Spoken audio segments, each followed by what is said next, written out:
Hello dear बच्चा लोग, क्या हाल चाल, कैसे हो आप लोग। एज यू नो कि आपका एग्जाम अभी चल रहा है। कुछ बच्चे पहली बार एग्जाम देने जा रहे हैं, उनके मन में है कि मैम पेपर कैसा आता है, ऑनलाइन एग्जाम कैसे होते हैं, वहां पर हमें क्या करना होता है, क्या नहीं करना होता है। तो वो बच्चों के लिए जो पहली बार एग्जाम देने जा रहे हैं उनके लिए मैं एक छोटा सा मैंने ये वीडियो बनाया ताकि उनको पता चल सके कि एग्जाम में आपका जो इंटरफेस होता है, जो एग्जाम आप लोग देते हैं वो कैसा होता है, कैसा दिखता है, कैसे उसको अटेम्प्ट करना पड़ता है, उसको यूज कैसे करना पड़ता है, उसके बारे में देखिएगा। सबसे पहले एग्जाम देने जब जाएंगे तो इस तरीके का कुछ इंटरफेस आपको लॉगिन करना होता है अपने आईडी पासवर्ड के थ्रू। आपको रजिस्ट्रेशन नंबर और एक पासवर्ड दिया जाएगा जो आपके एडमिट कार्ड में होता है। उसके थ्रू आप क्या करते हैं, उसको लॉगिन करते हैं। लॉगिन करने के बाद आपका जो है एप्लीकेशन नंबर वो आप डालोगे तो उससे लॉगिन आपका हो जाता है। उसमें आपका पिक भी शो करेगा कि हाँ ये आप ही का है। उसके बाद जब ओपन करेंगे तो इस तरीके से आपका रहता है। यहाँ पे क्या करना है, आपको नेक्स्ट करना है। नेक्स्ट क्लिक करके लैंग्वेज का ऑप्शन जो है ये देखिएगा, अभी आपका ये थोड़ा सा चेंज हो गया। फॉर्म फिलअप के समय आपको बताया गया था कि आपको वहां पे लैंग्वेज का ऑप्शन नहीं दिया जाएगा। आपको यहाँ पर क्या दिया जाएगा कि आपको कौन सा लैंग्वेज चूज करना है। आपने फॉर्म फिलअप करते समय जो आपको लैंग्वेज आपने फिलअप कर दी है वही लैंग्वेज वहां पे रहेगा। तो इस चीज को थोड़ा सा देख लीजिएगा, बहुत ज्यादा फर्क इस पे नहीं पड़ेगा। उसके बाद डिक्लेरेशन नीचे लिखा रहेगा, डिक्लेरेशन पे देखिएगा मैंने स्मॉल टिक किया। तो स्मॉल टिक करने के बाद यहाँ पे दो ऑप्शन रहेगा, एक प्रीवियस का रहेगा, एक I am ready to begin का रहेगा।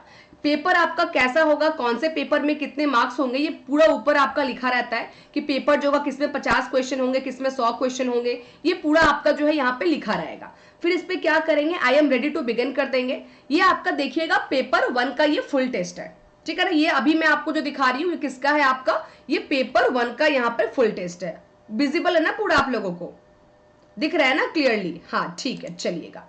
अब यहां पर देखिएगा कि आप जब जाएंगे यहां पर क्वेश्चन देने तो आपका क्वेश्चन जो होगा, आपका जो इंटरफेस होगा वो कुछ ऐसा होगा।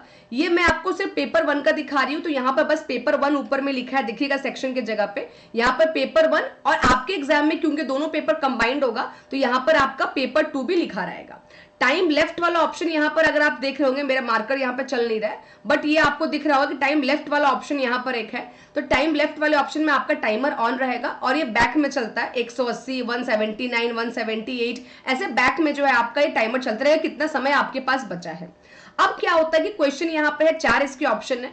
अब यहाँ पर देखिएगा कुछ बच्चे जो है, अब आप क्या है कि जो बच्चों ने हिंदी सेलेक्ट किया है उनको तो क्वेश्चन दोनों लैंग्वेज में दिखेंगे, लेकिन कुछ बच्चे जिन्होंने इंग्लिश सेलेक्ट किया है, मान लीजिए कि ये क्वेश्चन आपको समझ में नहीं आ रहा है इंग्लिश में, तो यहाँ पर ऑप्शन है कि आप जाके यहाँ पर हिंदी में भी कन्वर्ट कर सकते हैं। और ये ऑप्शन आपको एग्जामिनेशन हॉल में भी दिया गया है। तो जो वैसे बच्चे जिनको इंग्लिश का कोई वर्ड समझ में नहीं आ रहा, जैसे कि यहाँ पर आपका इंटरनल वैलिडिटी लिखा गया, तो इसका मतलब अगर आपको समझ में नहीं आ रहा तुरंत इसको क्या कीजिए, हिंदी में कन्वर्ट कीजिए। देखिए क्या लिखा है, आंतरिक वैधता। अब कुछ समझ में आ रहा होगा तो हिंदी इंग्लिश दोनों में करके आप आंसर कर सकते हैं, ठीक है। अब देखिएगा जो भी आपको आंसर लग रहा है उस पर क्या कर देना, ए बी सी जो भी आपको लग रहा है, माउस वहां पर आपको दिया जाएगा। कीबोर्ड जो होता है वो आपको यूज नहीं करना होता है, कीबोर्ड जो होता है वहां पर वो आपका रिस्ट्रिक्टेड होता है। आपको ओनली माउस से आपको आंसर करना, ओनली माउस आपके हाथ में रहेगा। तो माउस से आपको क्या करना, आंसर करना, फिर यहाँ पे सेव नेक्स्ट कर देना। फिर इसका आंसर आपको बी सी जो भी लगता है फिर कीजिए, फिर सेव नेक्स्ट कर दीजिए। अब कोई ऐसा क्वेश्चन आ गया जिसका कि आंसर ही आपको नहीं पता है ना। अब इस क्वेश्चन का आंसर ही आपको नहीं पता है तो इस केस में क्या करोगे, इसको छोड़कर आगे बढ़ जाओगे? नहीं, ये गलती आपको नहीं करनी है। जो क्वेश्चन का आंसर आपको नहीं आता तो कुछ पढ़ने के बाद आपने कुछ मान लीजिए कि 1 मिनट का समय वहां पे लगाया, 1 मिनट क्वेश्चन पढ़ने के बाद भी आपका क्वेश्चन नहीं बन पाया, लेकिन कुछ तो कंक्लूजन आपके दिमाग में आया होगा कि ये नहीं ये, तो मान लीजिए कि आपको सी ही लगता है तो आपने सी लगा दिया। लेकिन इस क्वेश्चन में आपको डाउट है तो देखिए यहाँ पे नीचे बाएं हाथ के कोने में नीचे बॉटम में एक ऑप्शन है मार्क फॉर रिव्यू, इसको मार्क फॉर रिव्यू में क्लिक कर दीजिएगा और उसके बाद फिर से आपको जो जो क्वेश्चन का आंसर आता है आंसर दीजिए और सेव नेक्स्ट करते जाइए। अब यहाँ पे स्क्रीन पे देखिएगा कि 25 क्वेश्चन यहाँ पे लिखे गए हैं, टोटल 50 है। इसको मैं नीचे करूंगी तो 50 भी आपको दिखेगा। ये देखो टोटल 50 क्वेश्चन का आपका यहाँ पे स्क्रीन है। तो यहाँ पर आपका क्या है कि जो क्वेश्चन को मैंने मार्क रिव्यू कर दिया है वो क्वेश्चन आपका पर्पल कलर में जो है वो आपका शो कर रहा है, ठीक है ना। पर्पल कलर या ब्लू कलर जो भी आपको बोलना है बोल सकते हो, इसमें शो कर रहा है। अब इसमें क्या होगा कि मान लीजिए कि आपने पूरे 50 के 50 आंसर जो है ना आपने क्लिक कर दिए, पूरा आपका 50 का 50 का आंसर जो है आपने क्या कर दिया कि सॉल्व कर दिया। और सॉल्व करने के बाद आप देख रहे हो कि आपको 50 में तो ठीक है, सारे तो बन गए, लेकिन 3 में आपको डाउट है। तो एग्जाम में लास्ट में आपको 15 मिनट कम से कम बचा के रखने हैं, ताकि जिस क्वेश्चन में आपको डाउट है, अब आपको खोजना नहीं पड़ेगा कि किस क्वेश्चन में आपको डाउट है। आपने मार्क रिव्यू कर दिया, इसका यूज कीजिए। बच्चों को मार्क एंड रिव्यू का ऑप्शन कैसे यूज करना है यही नहीं पता है, तो यहाँ पे इसका यूज कीजिए। और देखिएगा जिसको मार्क एंड रिव्यू में आप आए, मतलब इसमें जो पर्पल कलर का है उस पर आपको डाउट है, तो उसमें क्या लिखना है, उसमें आपको आना है और देख लेना है कि अच्छा मैंने इसका आंसर जो है सी किया था, तो क्या सी सही है कि नहीं।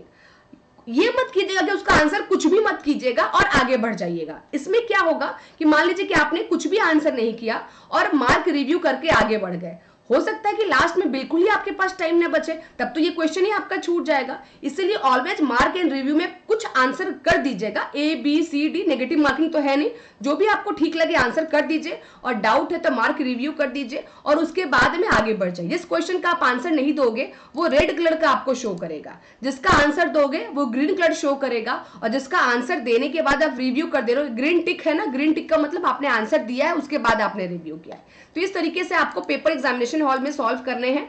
टाइमर का थोड़ा सा ध्यान रखिएगा कि किस तरह से आपका टाइमर भाग रहा है। सबसे पहले खोजिएगा एग्जामिनेशन हॉल में जाकर कि आपके पास पैसेज कहाँ पे दिया है। ये पैसेज आपके पास यहाँ पर दिया है। कुछ पैसेज में बच्चों को लगता है कि हिंदी में, अधिकतर इंग्लिश वाले बच्चे भी जो होते हैं पैसेज को हिंदी में सॉल्व करते हैं, तो यहाँ पर आप इसको कन्वर्ट कर सकते हैं। तो जैसे कन्वर्ट करेंगे तो याद कीजिएगा कि जब आप किसी भी क्वेश्चन को कन्वर्ट करेंगे, मतलब हिंदी से इंग्लिश या इंग्लिश से हिंदी करेंगे, तो वो पर्टिकुलर क्वेश्चन के लिए कन्वर्ट होगा, पूरा का पूरा पेपर के लिए नहीं होगा। तो यहाँ पर आपको क्या, हिंदी में क्वेश्चन पूरा हिंदी में पैसेज पढ़ने का मौका मिल जाएगा। तो हिंदी में पैसेज को पढ़कर जल्दी से अपना आंसर ए बी सी जो भी लग रहा है उसको करके खत्म कर दीजिएगा। कोशिश कीजिएगा पैसेज को थोड़ा जल्दी सॉल्व करने का, क्योंकि पैसेज आपका जो होता है टाइम टेकन होता है। पैसेज को पहले ही सॉल्व कर लीजिएगा, ठीक है। न्यूमेरिकल को आप बीच में रख सकते हैं, न्यूमेरिकल को आगे रखने की जरूरत नहीं है। फिर आप पैसेज को सॉल्व करने के बाद डीआई खोजिएगा कि डीआई आपका कहां पर दिया है, ठीक है। जरूरी नहीं है कि आप उसको लाइन बाई लाइन ही पढ़ेंगे, आगे पीछे भी आप कर सकते हैं जिसपे आप श्योर है। देखो अब ये डीआई का क्वेश्चन आ गया, तो डीआई का क्वेश्चन देखो यहाँ पर दिया गया है, ठीक है। अगर इसको आपको हिंदी इंग्लिश करना है तो इंग्लिश करके देख सकते हैं। तो डीआई का क्वेश्चन यहाँ पर आपको दिया है, फिर डीआई का क्वेश्चन आपको उसके हिसाब से सॉल्व करना है, फिर उसके बाद आपको क्या करना है कि आगे बढ़ना है। ये क्वेश्चन का सीक्वेंस कैसे होगा, कौन सा आगे होगा कौन सा पीछे होगा, ऐसा कुछ फिक्स पैटर्न नहीं है।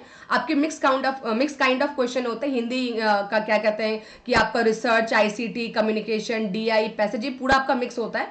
पैसेज और डीआई जनरली अभी तक जो है वो लास्ट में देखा गया है, तो लास्ट में ही होने का चांस है, तो उसको खोज कर पहले कर लीजिएगा, वरना बाद में थोड़ा सा सिचुएशन जो हो जाता है वो पैनिक हो जाता है। और पूरा करने के बाद यहाँ पे सबमिट टेस्ट का ऑप्शन आता है, तो वो सबमिट कर देंगे आप। अगर आप सबमिट नहीं भी कर पाते हैं तो भी कोई दिक्कत नहीं है। अगर टाइमर आपका, मान लीजिए कि आप कोई क्वेश्चन को सॉल्व कर रहे हैं और सॉल्व करते करते आपका जो है वो स्क्रीन ऑफ हो गया, इसका मतलब कि वो पेपर आपका ऑटोमेटिक खत्म हो। कभी कभी ऐसा होता है कि हम लोग टाइमर को ध्यान नहीं देते हैं और टाइम हमारा खत्म हो जाता है, तो वो ऑटोमेटिक आपका जितना आपने आंसर किया है वो ऑटोमेटिक आपका सबमिट हो जाएगा सर्वर में। अगर आप सबमिट टेस्ट कर देते हो तो भी सर्वर में सेव हो जाता है, अगर नहीं करते हो तो भी हो जाता है, बट सबमिट टेस्ट कर देना ही जो होता है वो क्या होता है आपका बेटर होता है। आपने जो भी आंसर यहाँ पे दिया वो क्या किया आपको लास्ट में दिखा देगा, कितने क्वेश्चन के आपने कितने आंसर किए हैं, कौन से आंसर आपने नहीं किए हैं। उसके बाद यहाँ पर सबमिट कर दीजिए और आपका हो जाएगा पेपर इस तरीके से ओवर, ठीक है। ये आपका मैंने लाइव आपको दिखाया, जो कि टेक्स्ट बुक के प्लेटफॉर्म पर हम लोग बच्चों को लाइव देते हैं, तो यहाँ पर तो रैंक वगैरह स्कोर सब कुछ आता है, वहां पर ऐसा नहीं आएगा, वहां पे बस आपका पेपर खत्म हो जाएगा।